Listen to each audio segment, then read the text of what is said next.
In memory of W.B. Yeats. He disappeared in the dead of winter.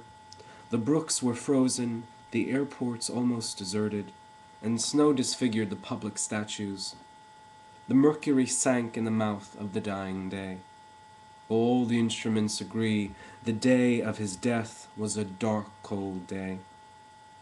Far from his illness, the wolves ran on through the evergreen forests.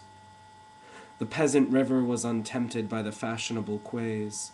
By morning tongues, the death of the poet was kept from his poems.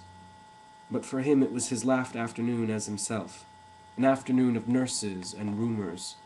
The provinces of his body revolted, the squares of his mind were empty, silence invaded the suburbs, the current of his feeling failed. He became his admirers. Now he is scattered among 100 cities and wholly given over to unfamiliar affections, to find his happiness in another kind of wood, and be punished under a foreign code of conscience. The words of a dead man are modified in the guts of the living. But in the importance and noise of tomorrow, when the brokers are roaring like beasts on the floor of the bourse, and the poor have the sufferings to which they are fairly accustomed, and each in the cell of himself is almost convinced of his freedom, a few thousand will think of this day as one thinks of a day when one did something slightly unusual. All the instruments agree. The day of his death was a dark, cold day. You were silly like us. Your gifts survived it all. The parish of rich women, physical decay.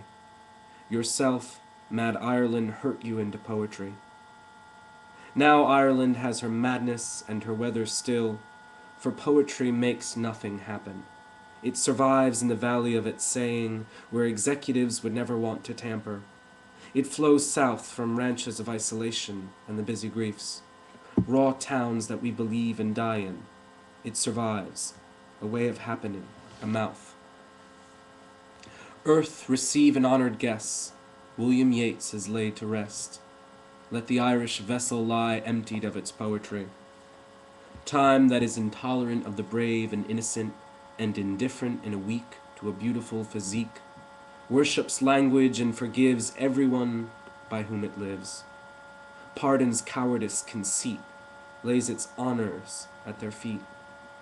Time that with this strange excuse pardoned Kipling and his views, and will pardon Paul Claudel, pardons him for writing well. In the nightmare of the dark, all the dogs of Europe bark, and the living nations wait, each sequestered in its hate. Intellectual disgrace stares from every human face, and the seas of pity lie locked and frozen in each eye. Follow, poet, follow right to the bottom of the night. With your unconstraining voice, still persuade us to rejoice. With the farming of a verse, make a vineyard of the curse. Sing of human unsuccess in a rapture of distress. In the deserts of the heart, let the healing fountain start. In the prison of his days, teach the free man how to praise.